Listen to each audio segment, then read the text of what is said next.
नमस्कार विद्यार्थी मित्रांनो, स्टडी फ्लो कोर्सेसमध्ये आपलं पुन्हा एकदा सर्वांचं स्वागत आहे. मित्रांनो, आज आपण इंजिनिअरिंग अंतर्गत येणारा BE in electronics and telecom engineering या कोर्स बद्दल डिटेलमध्ये माहिती पाहणार आहोत की हा कोर्स काय आहे, याच्यामध्ये काय शिकवलं जातं, याचा अभ्यासक्रम काय, ज्यावेळेस तुम्ही ही डिग्री कंप्लीट कराल तर पुढे तुम्ही काय करू शकता, कोणकोणत्या संधी तुमच्यासाठी अवेलेबल आहेत, हा कोर्स नक्की तुम्ही चूज केला पाहिजे की नाही, माझे पर्सनल ओपिनियन या कोर्स रिगार्डिंग सर्व माहिती आपण या व्हिडिओमध्ये पाहूया. त्यामुळे हा व्हिडिओ एंड पर्यंत पहा. चॅनलवर नवीन असाल तर सबस्क्राइब करून ऑल नोटिफिकेशनला क्लिक करायला विसरू नका. So let's begin. तर मित्रांनो, आता सर्वप्रथम पाहूया की हा कोर्स काय आहे. तर याच्यामध्ये आपल्याला एक नाव पाहायला भेटतं, टेलिकॉम. आणि हे पाहिल्यानंतर विद्यार्थ्यांना वाटतं की हे टीव्ही किंवा जे उपकरण आहेत, मोबाईल डिव्हाइसेस याशी रिलेटेड आहेत. असं नाहीये. हे सॉफ्टवेअर आणि हार्डवेअर या दोन्ही मधील दुव्याचं काम करतं, म्हणजे या दोन्ही गोष्टींना जोडायचं काम करतं. आता जे सिग्नल्स असतात, मोबाईल सिग्नल्स, हे कशा प्रकारे संपर्क साधतात, पुढच्या डिव्हाइसशी कशा प्रकारे कनेक्ट होतात, किंवा हे काय आहेत, याचा अभ्यास कसा प्रकारे असतो, किंवा ह्याच्यामध्ये जर प्रॉब्लेम आला तर तो दूर करणे, या सर्व गोष्टींचा अभ्यास म्हणजे हार्डवेअर ॲज वेल ॲज त्याचं सॉफ्टवेअर, या दोन्हींचा कॉम्बिनेशनचा जो अभ्यास असतो तो तुम्हाला या कोर्समध्ये पाहायला मिळतो. अतिशय इंटरेस्टिंग कोर्स आहे. या कोर्सचा कालावधी तुम्हाला 4 वर्षाचा पाहायला मिळतो आणि हा एक रेग्युलर बेसिसवरचाच कोर्स अवेलेबल आहे. तर मित्रांनो, आता आपण या कोर्सची शैक्षणिक पात्रता पाहूया. तर मित्रांनो, यासाठी जर तुम्हाला ऍडमिशन घ्यायचं आहे, जर तुम्ही ठरवलं आहे, तर तुमची 12वी कंप्लीट असणं गरजेचं आहे, किंवा तुमचा 10+2 12th इक्विलंट एज्युकेशन कंप्लीट असणं गरजेचं आहे. आता हे का? तर 12वी नंतरच तुम्ही डिग्री जी आहे त्यासाठी ऍडमिशन घेऊ शकता, कारण हा डिग्री स्तरावरील कोर्स आहे, रेग्युलर बेसिसवरचा. आत्ताच मी याच्या आधी म्हणलं रेग्युलर बेसिस ते काय आहे. तर तुम्हाला ऍक्च्युअल कॉलेजमध्ये रेग्युलर जाऊन हा कोर्स कंप्लीट करावा लागतो. डिस्टन्समध्ये कोर्स असतात, घरी बसल्या आपण कोर्स करू शकतो, तर तसा हा कोर्स नाहीये. तुम्हाला जावं लागेल कॉलेजमध्ये. ते का? त्याचं फर्दर रिझन आपण पुढे पाहूया. 12वीचे विद्यार्थी या कोर्ससाठी ऍडमिशन घेऊ शकता. 10वी नंतर जर तुम्ही डिप्लोमा इक्विलंट कंप्लीट केलेला आहे टेलिकॉम मध्ये वगैरे, तर तुम्ही डायरेक्टली सेकंड इयरला ऍडमिशन घेऊ शकता. तुम्हाला 12वी मध्ये जर तुम्हाला या 12वी नंतर जर ऍडमिशन घ्यायचं आहे तर मिनिमम तुम्हाला 50 to 60% मार्क्स असणे गरजेचे आहे, आणि 12वी तुम्ही गणित विषयासह कंप्लीट करणं गरजेचं आहे. त्याचबरोबर तुम्ही सीईटी सारख्या ज्या एंट्रन्स एक्झाम आहेत त्या सुद्धा देणं जे आहे ते मॅन्डेटरी असते. मित्रांनो, आता आपण या कोर्सची ऍडमिशन प्रोसेस पाहणार आहोत की तुम्ही ऍडमिशन कशा प्रकारे यासाठी घेऊ शकता. सर्वप्रथम, जर तुमच्या आजूबाजूला हे कॉलेज जे आहेत हा कोर्स ऑफर करत आहे, तर तुम्ही डायरेक्टली कॉलेजला व्हिजिट करून जे आहे ऍडमिशन घेऊ शकता.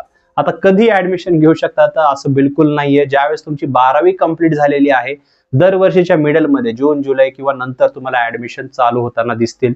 जेही कॉलेज तुम्ही सिलेक्ट केलेलं आहे त्याच्या नोटिफिकेशनवर तुम्हाला लक्ष ठेवावे लागेल. तिथे तुमचे सीईटीचे मार्क्स किंवा 12वीचे मार्क्स पाहिले जातात. त्या बेसिसवर तुम्हाला ऍडमिशन जे आहे ते दिले जाते. दुसरं आहे डायरेक्ट जे एंट्रन्स एक्झाम बेस ऍडमिशन. जर तुम्हाला हा कोर्स एखाद्या मोठ्या कॉलेजमधून करायचा आहे किंवा महाराष्ट्राच्या बाहेर करायचा आहे, तर एंट्रन्स एक्झाम देणे हे गरजेचं असतं. हे एंट्रन्स एक्झाम सीईटी सारखेच असते, पण कॉलेज स्तरावरची असते. त्या कॉलेजमध्ये पर्टिक्युलर सीट मिळवण्यासाठी, जर तुम्हाला तिथे सीट मिळवायचं आहे तर चांगले मार्क्स घेणं गरजेचं आहे. त्याचा जो अभ्यास असतो तो 11वी 12वीचाच असतो. गणित विषय पण असतात. त्या बेसिसवर जे आहे तुम्हाला त्याच्यामध्ये एंटर करावे लागेल. त्या एक्झाम मध्ये ती एक्झाम द्यावी लागेल, सीट सिक्युअर करावं लागेल, नंतर तुम्ही डॉक्युमेंट वगैरे सबमिट करून ऍडमिशन घेऊ शकता. तर 2 प्रकारचे जे आहेत तुम्हाला याच्यामध्ये ऍडमिशनच्या पद्धती पाहायला मिळतात. एक असतं डायरेक्ट ऍडमिशन, दुसरं असतं मेरिट बेस्ड ऍडमिशन.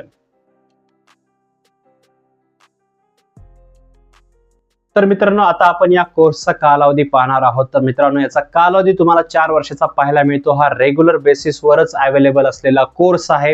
ही तिसरी वेळ आहे जी मी तुम्हाला सांगत आहे, त्याच्यामुळे लक्षात ठेवा की ज्यावेळेस तुम्ही हा कोर्सला ऍडमिशन घेणार आहात तर तुम्हाला ह्या गोष्टी लक्षात ठेवायच्या आहेत, आणि हा कोर्स सिरियसली करणे गरजेचे आहे. ते आपण लास्ट मध्ये पाहणार आहोत की का, आणि याच्या पॉसिबिलिटीज आणि याच्या वल्नरेबिलिटीज काय काय आहेत, तोटा आणि फायदा काय असू शकतो. तर बघा, याची ऍडमिशन प्रोसेस आपण पाहिली. त्याचबरोबर आता आपण याच्यामध्ये जे ही इम्पॉर्टंट इन्फॉर्मेशन आहे ती तुम्हाला लक्षात ठेवायची आहे. आता याच्यामध्ये जे आहे आपण कालावधीबद्दल पाहत आहोत. तर मित्रांनो, 4 वर्षाचा हा कोर्स आहे. याच्यामध्ये तुम्हाला 8 सेमिस्टर पाहायला भेटतात. 8 सेमिस्टर जे आहेत तुम्हाला विभागलेले असतात. प्रत्येक वर्षामध्ये 2 सेमिस्टर जे असतात ते तुम्हाला शिकवले जातात. ह्या सेमिस्टर मध्ये तुम्हाला वेगवेगळे सब्जेक्टचा अभ्यास करावा लागतो. आता हे सब्जेक्ट बी आपण पुढे पाहणार आहोत. तुम्हाला 4 वर्ष जे असतात ते कंप्लीट करावं लागतात. या 4 वर्षामध्ये तुमच्या व्हेरियस एक्झाम्स होतात, मेन एक्झाम्स होतात, प्रॅक्टिकल, वायवा, थेअरी या गोष्टी होतात. हे तुम्हाला एक एक विषय जे असतात ते क्लिअर करावे लागतात. 4 वर्ष कंप्लीट झाल्यानंतर तुम्हाला डिग्रीचे सर्टिफिकेट मिळते, जे तुम्ही फर्दर स्टडीजमध्ये म्हणजे हायर एज्युकेशनसाठी यूज करू शकता. कुठेही जॉब मिळवण्यासाठी किंवा गव्हर्नमेंट जॉब मिळवण्यासाठी त्याचा वापर करू शकता. याचा जॉब आणि याचा सिलेबस आपण पुढे पाहणार आहोत.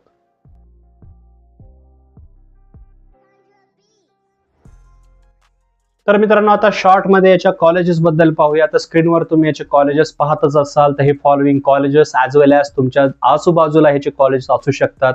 हे कॉलेजेस जे आहेत याची चर्चा करून याच्याबद्दल ज्यांनी इथले ॲल्युमिनीज आहेत, म्हणजे ज्यांनी हा कोर्स कंप्लीट केलेला आहे फॉलोइंग कॉलेजमध्ये, यांच्याशी कन्सल्ट करून तुम्ही कॉलेज जे आहे ते चूज करू शकता. विचारू शकता की तिथं कॉलेजमध्ये चांगला हा कोर्स शिकवला जातो का, कारण भविष्य मॅटर करतं. आता याच्यामध्ये जे कॉलेज पाहायला भेटतात ते आपल्याला मेनली शहरामधले मी कॉलेज सांगत आहे. तुमच्या आजूबाजूला कॉलेज असतील, नाराज होऊ नका. पण पुणे, मुंबई, नागपूर, कोल्हापूर अशा वेगवेगळ्या मोठ्या शहरांच्या ठिकाणी तुम्हाला कॉलेज पाहायला मिळतात. मग ते DY पाटील कॉलेज असेल, PICT कॉलेज असेल, JSPM असेल किंवा college of engineering, government colleges पण असतात. पण तिथे तुम्हाला लागण्यासाठी हायर मार्क्स घ्यावे लागतात. किंवा पॉलिटेक्निक कॉलेजेस थ्रू सुद्धा नंतर तुम्हाला डायरेक्टली पुढे ऍडमिशन मिळू शकतं DSCचं. तर हे सुद्धा मॅटर करतं. महाराष्ट्राच्या बाहेर जर तुम्हाला ऍडमिशन घ्यायचं असेल तर वेगवेगळ्या युनिव्हर्सिटीज आहेत, जसं LP युनिव्हर्सिटी आहे, DU युनिव्हर्सिटी आहे, कोइंबतूर युनिव्हर्सिटी आहे, व्हेरियस युनिव्हर्सिटी आहे, जिथे हा कोर्स जो आहे तो ऑफर केला जातो. पण हे तुमच्यावर डिपेंड आहे. बाकीचे ॲव्हरेज फी पाहिले तर महाराष्ट्रामध्ये तुम्हाला टोटल खर्च या 4 वर्षाचा 4 ते 5 लाख रुपयांपर्यंत जाऊ शकतो. जर स्लाइटली चांगले कॉलेज, हायर कॉलेज तुम्ही पाहिले तर खर्च जो आहे तो तुम्हाला थोडा वाढलेला दिसेल. बाकी तुमचे जे एक्सपेन्सेस असतात तिथे राहण्याचा किंवा खाण्याचा वगैरे हे जे आहे आपण याच्यातून बाजूला करून हा खर्च तुम्हाला पाहायला मिळतो. महाराष्ट्राच्या बाहेर तुम्हाला हायली अजून जे आहे याची फी पाहायला मिळते, पण तिथं एंट्रन्स एक्झाम पण असते, ज्याच्यामुळे तुमच्या फी मध्ये थोडी तुम्हाला सवलत पण मिळू शकते. बाकी याचे पूर्ण कॉलेज आणि करंट फी चेक करण्यासाठी डिस्क्रिप्शनच्या फर्स्ट लिंकला क्लिक करून तुम्ही रीड करू शकता. मित्रांनो, आता आपण या कोर्सचा सिलेबस पाहणार आहोत आणि सिलेबस पाहिल्यानंतर तुम्हाला क्लिअरन्स मिळून जाईल की या 4 वर्षामध्ये तुम्हाला कोणत्या विषयांचा अभ्यास करावा लागणार आहे किंवा तुमच्याकडून करून घेतला जाणार आहे. तर याच्यामध्ये मेनली आपल्याला विषय पाहायला भेटतात, जसं तुम्ही स्क्रीनवर पाहू शकता. यामध्ये mathematics, physics, chemistry, engineering, mechanics, electrical engineering, computer and programming, communicative English, तसेच electric circuit analysis, electrical and electronic instruments, analog communications, data communication networks, embed systems, तसेच antenna and wave propagation, digital communication, switching theory, network engineering, cellular technology, non conventional source of energy, अशा प्रकारचे subject पाहायला मिळतात. आता इथं मी जे subject सांगितलेले आहेत ते पुरेसे आहेत का, तर बिलकुल नाही. तुम्हाला फक्त आयडिया भेटावी यासाठी मी शॉर्ट मध्ये सब्जेक्ट सांगत आहे. बाकी फुल सब्जेक्ट रीड करायचे असतील तर आत्ताच या स्क्रीनला पॉज करून विषय तुम्ही इथेच रीड करू शकता, किंवा याचे मेन विषय काय असतात, मुख्य विषय काय असतात ते चेक करण्यासाठी डिस्क्रिप्शनच्या लिंकला क्लिक करून तुम्ही रीड करू शकता. बाकी याच्यामध्ये जर विषयांवर आपण फोकस केलं तर याच्यामध्ये कम्युनिकेशन, टेलिकॉम सेक्टरचे विषय पाहायला भेटतात. याच्यामध्ये नेटवर्क आहे, नेटवर्क कशा प्रकारे काम करतं, त्या वेव्स कशा प्रकारे सोडतं, एम्बेड सिस्टीम्स काय असतात, किंवा हे उपकरण जे असतात. आता कम्युनिकेशनचं उपकरण आहे, तुम्ही सध्या हा व्हिडिओ तुमच्या मोबाईल थ्रू, लॅपटॉप थ्रू किंवा PC थ्रू बघत असताल, तर हे काय कशा प्रकारे वर्क करतं, किंवा ह्याचे सिग्नल्स कशा प्रकारे जातात, हे कोणत्या फॉर्मॅटमध्ये जातात, ह्याला डिकोड कसं केलं जातं, हे उपकरण कशा प्रकारे काम करतात, जर याच्यामध्ये अडचण आली त्याला दूर कसं करायचं, म्हणजे याला त्रुटी म्हणलं जातं, किंवा प्रॉब्लेम्स दूर कसे करायचे, जे हे टेक्निकल नॉलेज आहे, म्हणजे सॉफ्टवेअरचं तसंच हार्डवेअरचं नॉलेज आहे, हे सर्व तुम्हाला या सब्जेक्टमध्येच पाहायला मिळतं. तर मित्रांनो, अशा प्रकारचा हा कोर्स जो आहे तो डिझाईन केला गेलेला आहे. बाकी तुम्हाला अधिक माहिती रीड करायची असेल तर डिस्क्रिप्शनच्या लिंकद्वारे तुम्ही ती रीड करू शकता. तर मित्रांनो, आता पाहूया की हा कोर्स केल्यानंतर पुढील संधी तुम्हाला काय पाहायला मिळतात. सर्वात इम्पॉर्टंट ते आहे, कोणताही विद्यार्थी डिग्री यासाठी निवडतो कारण त्याचं भविष्य त्याला सिक्युअर करायचं असतं, पैसे कमवायचे असतात. तर मित्रांनो, याच्यामध्ये 3 प्रकारच्या संधी आहेत. सर्वात पहिली संधी आहे ती म्हणजे हायर एज्युकेशन. तर बघा, हा BE अंतर्गत येणारा कोर्स आहे. पुढे तुम्ही ME करू शकता, त्याचबरोबर तुम्ही MBA करू शकता, पुढे तुम्ही PhD बी करू शकता.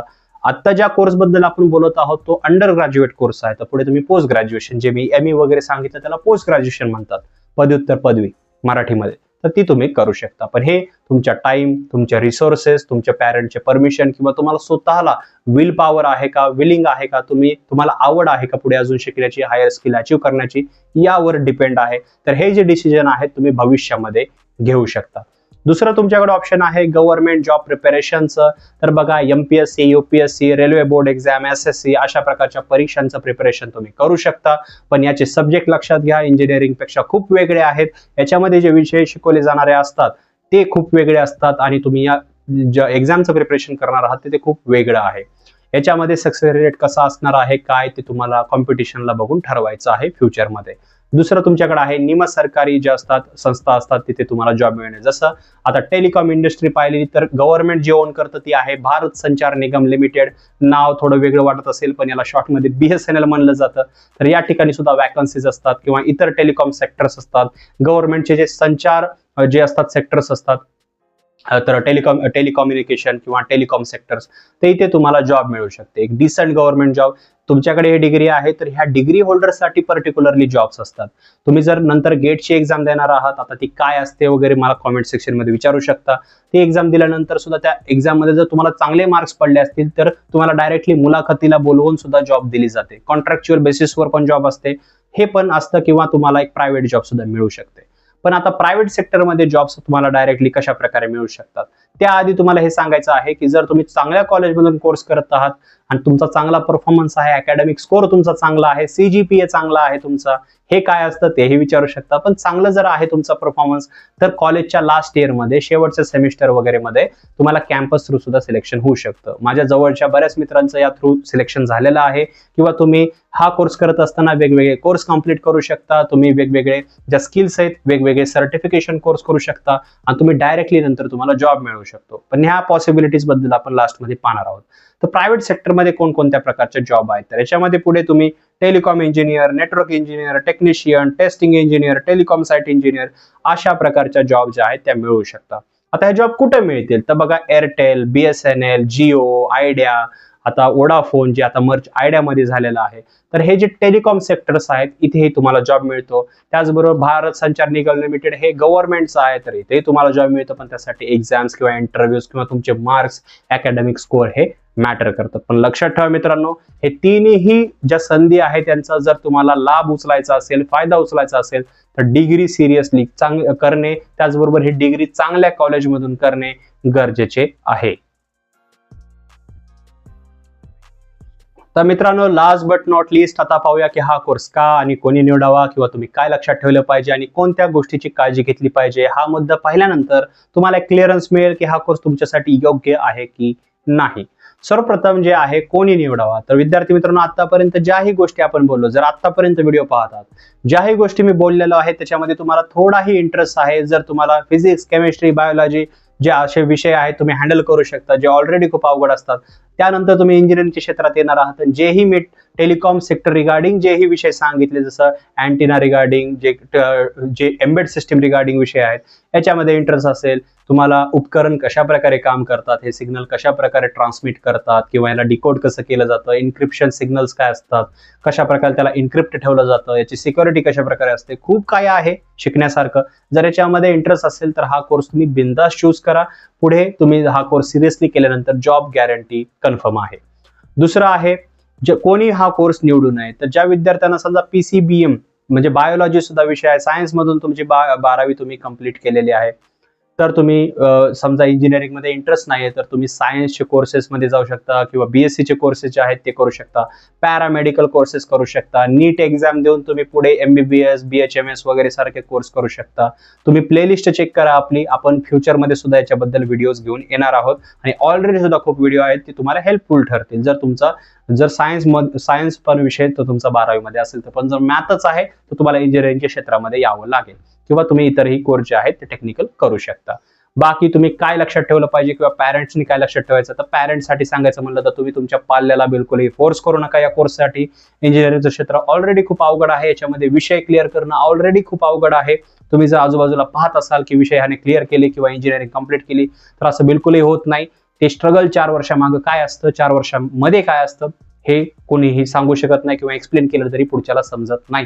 कारण याचे विषय क्लिअर करणं खूप अवघड आहे. केटी पडू शकते, विषय मागे राहू शकतात, बॅक पडू शकते. याचा मानसिक तणाव जो आहे तो तुमच्या पाल्याला होऊ शकतो. बाकी विद्यार्थ्यांनी पण या गोष्टी लक्षात ठेवायच्या आहेत.